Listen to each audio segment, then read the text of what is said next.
Eu queria a gente tentar entender junto como que a gente vence o pecado, uma vez que o pecado está na nossa natureza humana. Aquele que diz que não tem pecado já pecou. E além disso, como conviver com o pecado, e além de conviver com o pecado dia e noite, noite e dia, como alcançar o perdão de Deus? E eu fiz a questão de dizer no plural, porque nós precisamos de perdão dos nossos pecados. Não é de um, são de milhares de erros que a gente já cometeu e ainda iremos cometer. Mas como viver num mundo tão desafiador, inclinado à corrupção, à desvalorização, se a gente não entende o poder do perdão de Deus? E aí eu lembro de um texto em João, não precisa exibir porque é uma parte introdutória. João capítulo de número 5 vai dizer que Jesus, ele passa num tanque chamado Betesda. E ali Jesus olha um homem. Em meio à multidão, Jesus olha um homem. E Jesus já conhecia a história desse homem, porque Jesus já sabia que aquele homem estava há 38 anos esperando um rito, uma crença de que o anjo vinha e agitava as águas. E se você perceber no seu texto sagrado, ele está entre parênteses porque não está no original, mas o anjo passava segundo a crença e quem estava na água era curado. E quando Jesus chega para esse homem, ele diz: você quer ser curado? Diante disso, parece que a gente não entende o perdão de Deus. Muitas das vezes o Espírito Santo move pessoas, ele fala pessoalmente conosco, no nosso íntimo, dizendo: olha, eu quero mudar a sua vida. Mas aí a gente começa a colocar um monte de bagulho na frente. Essa é a expressão.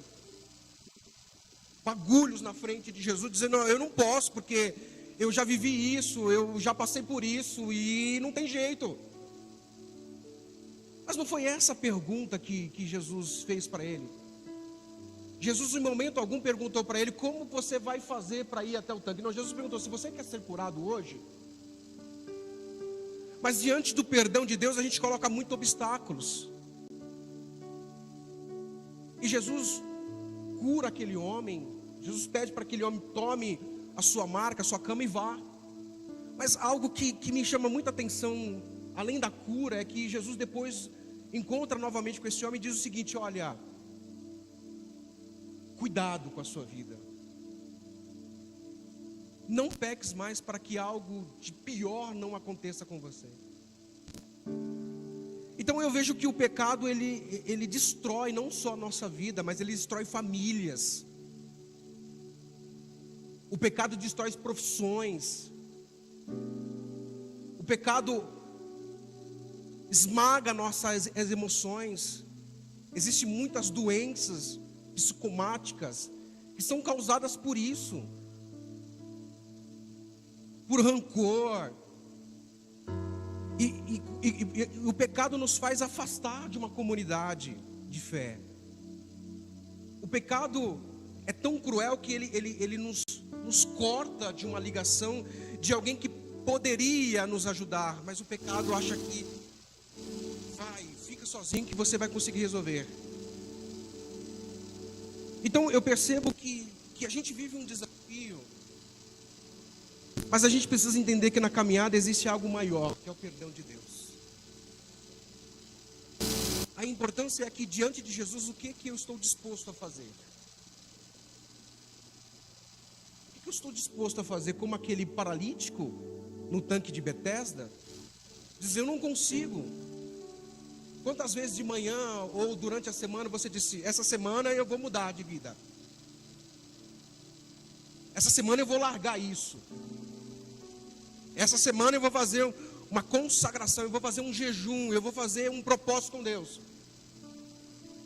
Mas o pecado disse para você: ó, não, eu estou aqui do seu lado. Não, mas eu vou conseguir fazer esse propósito, eu vou conseguir lutar, eu vou conseguir vencer. E o pecado diz: você não vai não, porque eu estou aqui com você. Você já passou por isso? Ou eu sou o único? Num Capão Redondo, que luta todos os dias, dizendo: eu quero ser um pastor melhor, eu quero ser um discipulador melhor, eu quero ser alguém de referência na minha profissão. Mas a gente precisa lutar de noite com a renúncia. Esta é a proposta de Jesus. É renunciar, é saber que você tem, mas você vai renunciar isso. Eu não quero. Eu abro mão desse prazer. Eu abro mão desse doce que amanhã vai me fazer mal. Porque o pecado é doce. Mas ele traz um amargor no final. E a separação de Deus para conosco. Eu só quis introduzir vocês para que a gente possa ler Lucas capítulo de número 7. Lucas capítulo de número 7. Verso 48 e 49.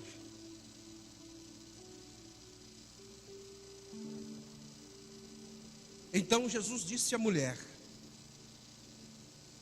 os seus pecados estão perdoados. E os outros convidados começaram a perguntar: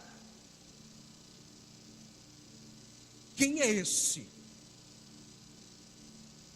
E digam, quem é esse que até perdoa pecado? Eu quero saber. Quem é este homem que veio de Nazaré, filho de um carpinteiro? E talvez aqui não é uma pergunta de uau, é uma pergunta religiosa, questionadora. Quem é este que até pecado perdoa? Quem ele acha que ele é? Um encontro, um jantar, 3 pessoas e 2 atitudes que vão revelar os nossos corações. Porque o contexto desta pergunta está em um convite de um fariseu que convida Jesus. Isso está no verso de número 36 e 37, que Jesus é convidado por um fariseu para um jantar. E Jesus vai até a casa desse homem e se reclina à mesa. Ele vai até esse homem e ele aceita o convite. E no verso de número 37, quando uma mulher descobre que Jesus está na casa do fariseu, essa mulher vai até lá. E eu não sei se na sua Bíblia está assim, mas essa mulher tem um rótulo. Quem colocou esse rótulo nela? Mas essa mulher não é conhecida pelo nome. Essa mulher é conhecida pelo rótulo. Uma certa mulher da cidade, uma pecadora, entre aspas, uma pecadora, trouxe um frasco de alabastro com perfume. E quantas das vezes nós somos presos em rótulos? Seja sincero com você, qual é o rótulo que as vozes internas têm dito para vocês? Eu estou estudando uma matéria na faculdade sobre a comunicação não violenta e a gente comentou muito sobre a expressão que a gente usa no mercado, que essa aqui é a laranja podre. A gente tem muito costume de dar rótulos às pessoas, mas quem nos deu autoridade para colocar rótulo nas pessoas? Quem sou eu, mais um pecador, para dar rótulo a outro pecador? Quem sou eu, miserável pecador, para dar rótulo a outro miserável, dizendo: esse não é digno de entrar na mesa com Jesus? Quem sou eu? Quem somos nós para dizer: essa pessoa não pode entrar na igreja? Se ela entrar na igreja, ela vai dar trabalho. Eu acho interessante, ontem eu estava no instituto e eu estava lá embaixo, aguardando para fazer um atendimento daqui a pouco uma pessoa da igreja 10 olhando, sempre corre que tem um homem na porta da igreja lá e a gente não sabe o que fazer com esse homem. E quando eu cheguei aqui, deixa eu ver o que está acontecendo lá em cima. Chama o pastor da igreja. Não tem outro, não?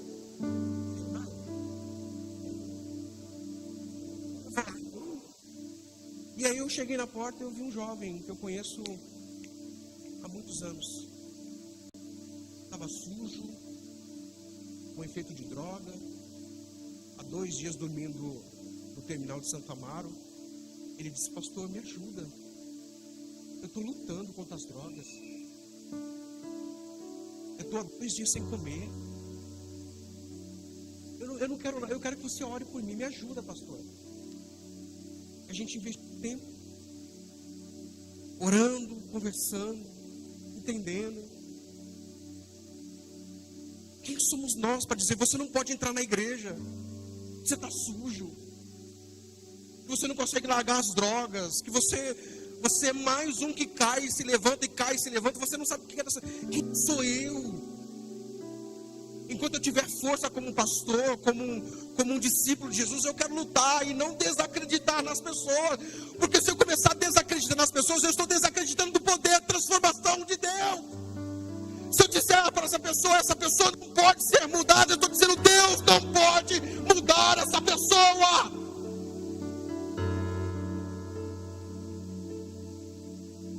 Deus não pode mudar essa pessoa. Está na droga, não vai sair da droga. Quem sou eu para dizer isso? Porque não fui eu que morri na cruz do Calvário, foi Ele.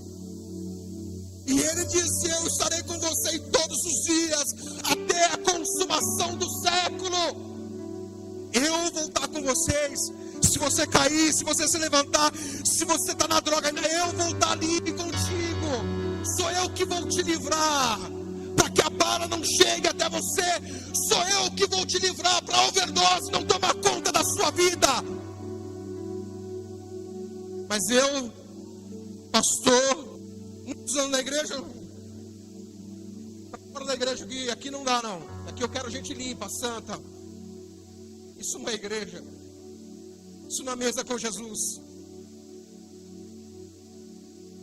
Quando eu leio sobre esses 3 personagens, sobre o fariseu, sobre Jesus, sobre a mulher, eu preciso fazer algumas perguntas para os textos, para a gente entender o contexto.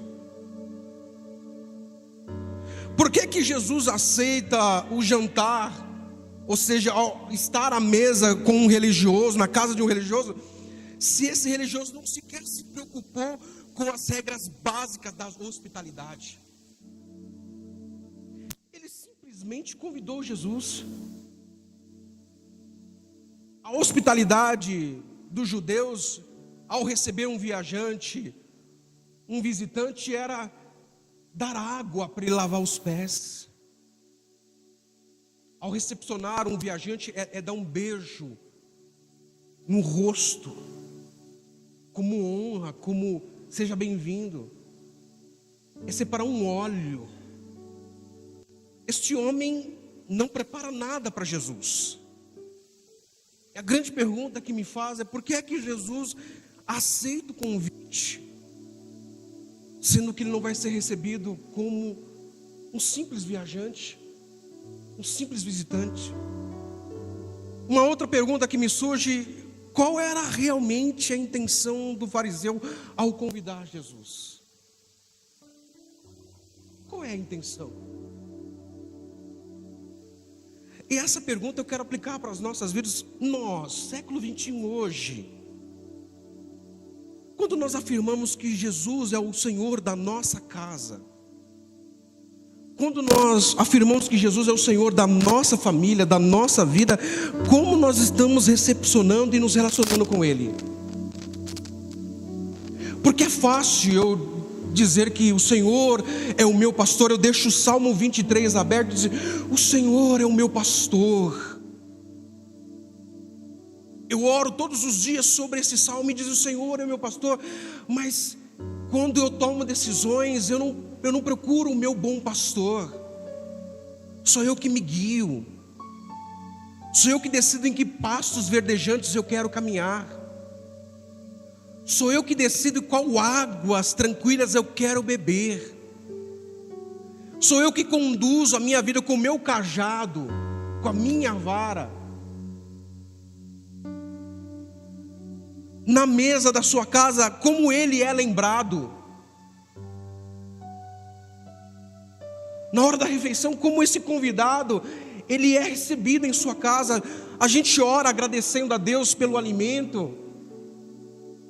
A gente ora assim: obrigado, Jesus, o Senhor está aqui conosco. Talvez nós estamos comendo um arroz com feijão, com ovos e salada, mas obrigado, porque o Senhor está aqui conosco. Como que a gente recebe Jesus na nossa mesa? Como que nós lembramos de Jesus na nossa mesa? Nas decisões familiares, quem é primeiro consultado?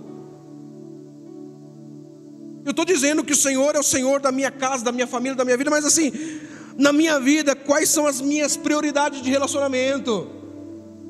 Quem primeiro eu dou bom dia?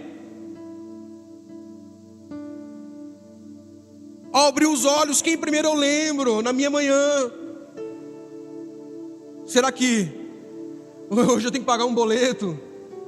Hoje eu tenho que trabalhar. Sério que hoje é segunda-feira? Jura? Quem que a gente está lembrando? Porque é muito mais fácil a gente dizer: não, o Senhor controla a nossa vida, mas eu não solto o joystick da mão. Para os que jogam jogos aí, eu não solto o volante da minha mão, eu não solto. E estou dizendo, eu também não solto não. Então a gente precisa entender que as nossas atitudes, a forma que eu lido com a vida, revela os nossos corações, os nossos valores. Como eu estou lidando com a vida, de que forma as minhas atitudes têm gritado na sociedade. Quem mais agradou a Jesus? O fariseu que cedeu a casa para um jantar, ou uma pecadora que invadiu a casa? Quem convidou esta mulher? Quem mais agradou Jesus? Alguém que cede o espaço, a estrutura da sua casa, para dizer: olha, se você quiser entrar. Ou alguém que invade: Senhor, eu não tenho nada, mas eu preciso do Senhor. O fariseu abriu a porta da sua casa, mas a mulher escancarou a sua vida para Jesus. E se eu pudesse usar essa frase, eu usaria como um eixo da mensagem, porque não faz diferença eu abrir a porta da minha casa se eu não souber respeitar e recepcionar Jesus, mas se eu escancarar a minha vida, isso sim faz uma diferença. Verso 37 e 38. Ao saber que Jesus estava comendo na casa de um fariseu, uma certa mulher da cidade, uma pecadora, trouxe um frasco de alabastro com perfume. Verso de número 38. E ela se colocou por detrás de Jesus. Será que ela ouviu, na jornada do ministério de Jesus: aquele que quiser vir após mim, tome a sua cruz e me siga? Ela se colocou atrás de Jesus. Os viajantes sentavam sobre os pés, e é por isso que era necessário lavar os pés, porque a estrada de barro, a poeira sujava os pés, e eles comiam próximo dos pés. E essa mulher vai preparada, não com recursos tangíveis, ela vai preparada com o seu melhor, com o seu ser. Ela não tem um balde de água, mas ela chora, e ela usa a sua lágrima para lavar os pés de Jesus. Depois ela não tem toalha, mas ela enxuga os pés de Jesus com o seu cabelo. Ela não tem vergonha, mas ela beija os pés e unge os pés de Jesus com óleo, com perfume. Quem realmente senta com Jesus à mesa, quem realmente senta com Jesus à mesa, não julga e não condena as pessoas, mas convida ela para a mesa da graça. Quem realmente senta na mesa com Jesus, não despreza, mas honra com a sua vida, com o seu ser. Quem realmente senta com Jesus à mesa, não é indiferente, mas vive um amor incondicional a ponto de derramar o seu melhor. Quem senta à mesa com Jesus, não bate palmas para si mesmo, mas reconhece os seus pecados. Cristo Jesus veio ao mundo para salvar os pecadores, no qual eu sou o pior, disse Paulo a Timóteo, capítulo de número 1, verso 15, no qual eu, apóstolo de Jesus, sou o pior, mas ele veio para me salvar. Eu ouvi essa semana numa conversa entre amigos que toda família existe uma ovelha negra. Pessoas dão rótulos às pessoas, mas Jesus veio para salvar o mais vil pecador. Jesus veio para salvar o mais vil pecador. A grande pergunta é: de qual lado da mesa nós estamos? Ao lado dos que estão amando ou ao lado dos que estão julgando? Porque a mulher dá o seu melhor, ela se derrama o seu ser diante de Jesus. E aí você, obrigado.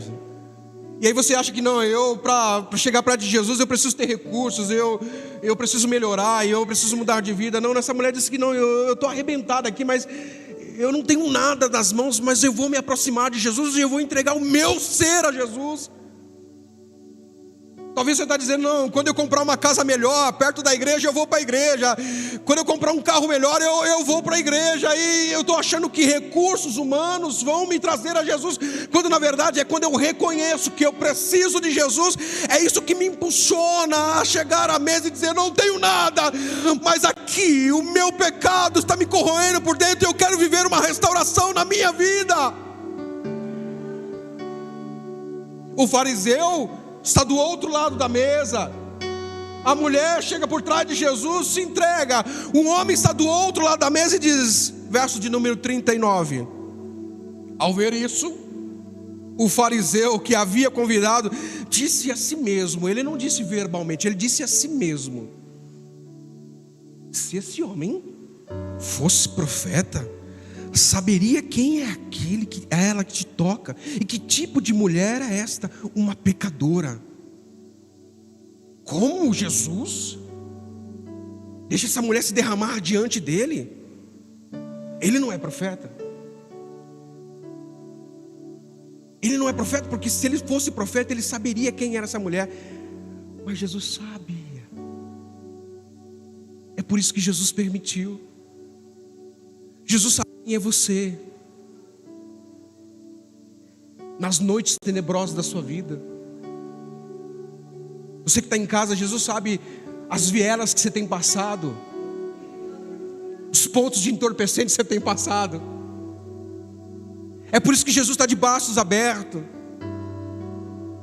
para transformar. Ele sabe do seu pecado oculto, Ele sabe. É por isso que Ele está aqui te dizendo: eu sei quem você é, mas eu estou aqui à mesa te esperando. Se você quiser, venha. Vem jantar comigo. Vem celebrar a vida comigo. Um silêncio é notório e constrangedor. O fariseu e os convidados ficam em silêncio, mas no silêncio há uma confissão sem palavras, a expressão em uma atitude inesperada de adoração. O silêncio finalmente é quebrado por Jesus ao revelar a intenção dos corações. E Jesus quebra o silêncio com uma parábola. Verso de número 40 ao 43. Diante da mesa do julgamento, Jesus usa uma parábola.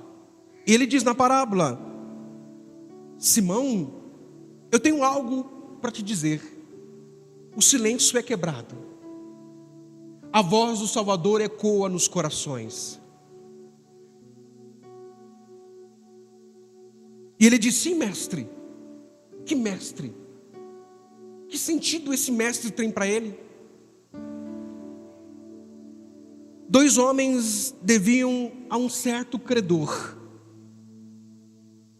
Um lhe devia 500 denários, ou seja, 500 moedas, e o outro lhe devia 50 denários. Nenhum dos dois tinham condições nenhuma de pagar essa dívida. O que devia mais, o que devia menos. Nenhum dos dois tinha condições de pagar essa dívida. Por isso, porque nenhum dos dois consegue pagar a dívida, por isso, perdoou-lhe a dívida de ambos. Qual amou mais? E ele respondeu: eu suponho, Jesus, eu não quero afirmar, a minha religião não permite entrar na sua palavra. Eu suponho, a minha tese teológica supõe que o que mais foi perdoado, o de mais dívida.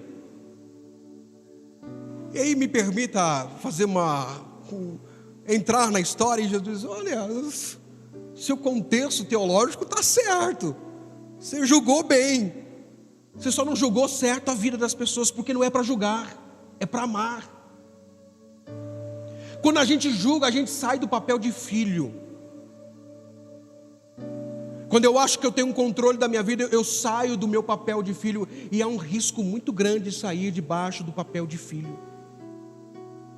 Porque um filho sem pai é alguém que não tem direção.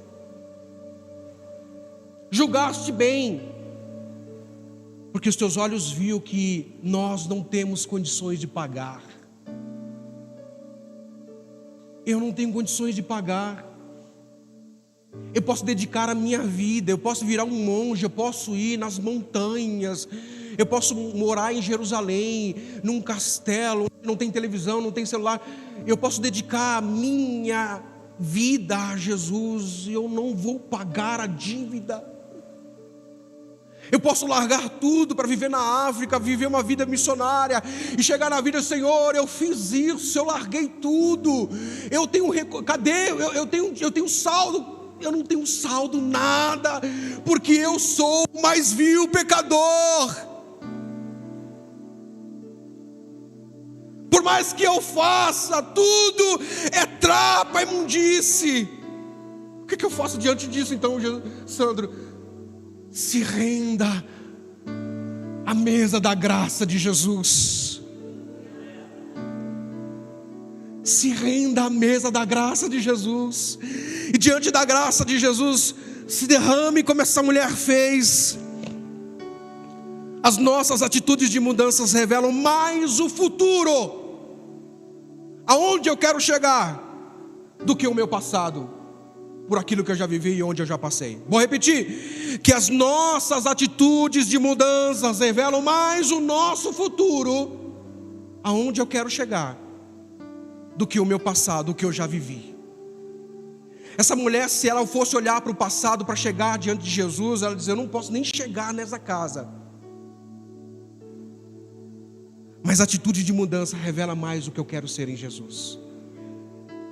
E é nessa manhã, eu não sei o que você já passou pela sua vida, eu não sei o que você já viveu na sua vida, eu não sei como é que você se julga a sua vida, mas se a sua atitude for de mudança, você está revelando o seu futuro com Jesus. Porque não é o passado que vai fazer a diferença, é daqui em diante. O que eu quero me tornar, sabendo que eu sou pecador, sabendo que eu já fiz do pior dos piores, mas a minha decisão de mudar hoje vai ser o eixo, a água divisora da minha vida. O ponto inicial da minha vida vai ser quando eu reconheço que eu preciso mudar, e que para mudar eu preciso de Jesus. Quando eu me converter, quando eu largar os vícios, quando eu fazer isso, eu vou para Jesus. Sozinho você não vai. Sozinho? A gente precisa dizer na mesa: eu sei, Pai, o quanto eu tenho pecado, mas eu estou aqui diante da mesa da graça porque eu preciso do Senhor. Não consigo sozinho. verso 40 e 44 e até o 49. Em seguida, ele virou para a mulher e disse: Simão, você vê essa mulher? Jesus volta os olhos de Simão para a mulher. Olha para essa mulher. Você diz que ela é pecadora? Olha para ela. Esta mulher, olha para essa mulher. Eu entrei em sua casa, mas você não me deste água para lavar os meus pés. Mas esta mulher, esta pecadora, essa indigna, que você está dizendo, ela porém molhou os meus pés com as suas lágrimas e enxugou com os seus cabelos. Você não me saudou com um beijo, mas esta mulher, desde que entrou aqui, não para de beijar o meu pé.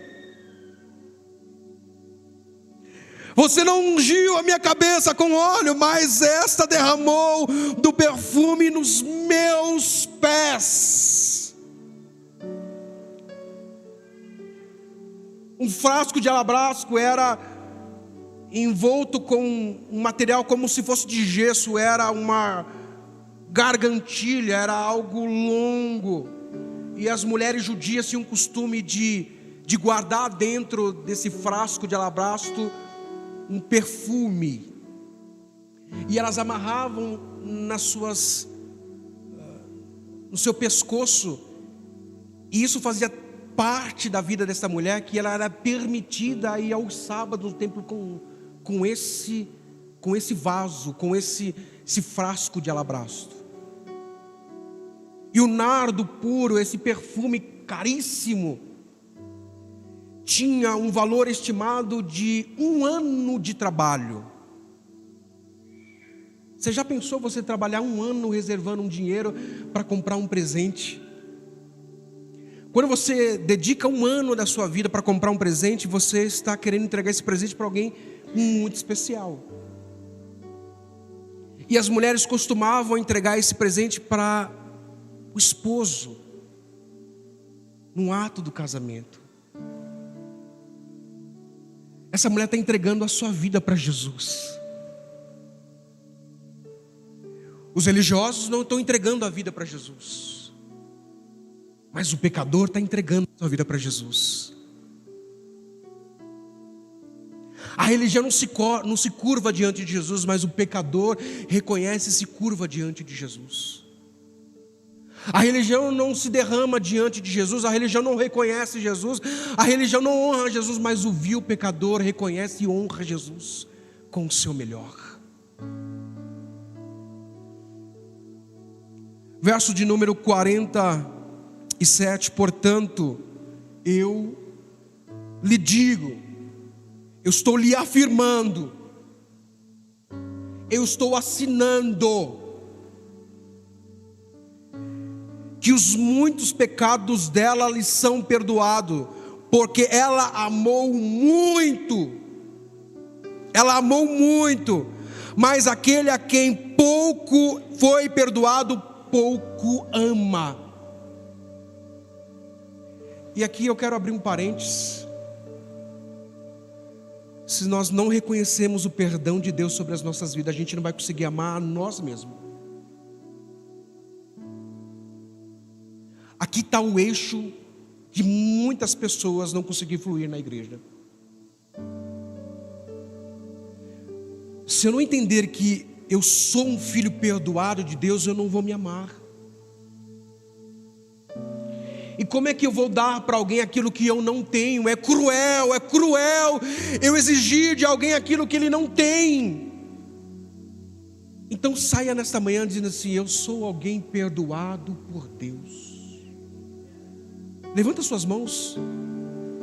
Eu sou alguém. Declare: eu sou alguém perdoado por Deus. Aplauda Jesus, por favor. Sim. Sim.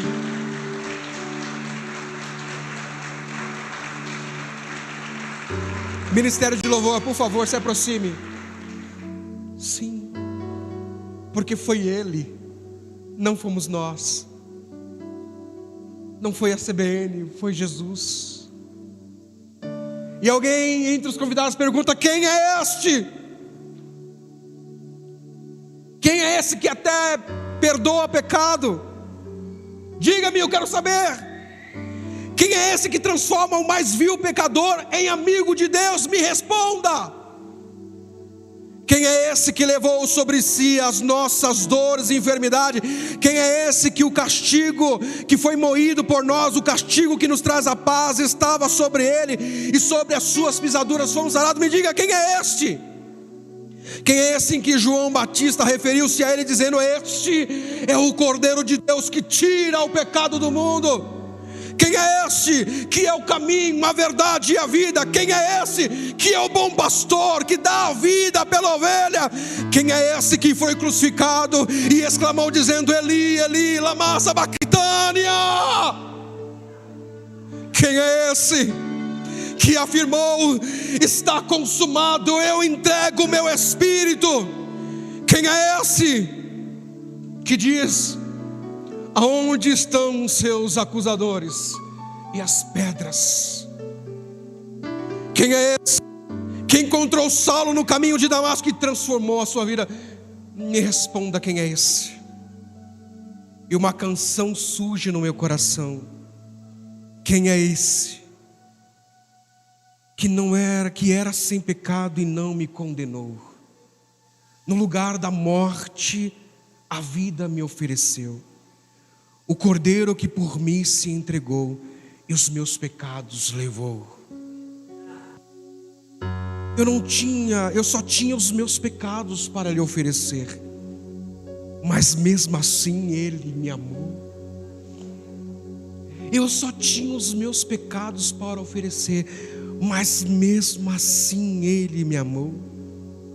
Com uma frase: a primeira pedra quem nunca pecou. Ele me perdoou. Ele me perdoou.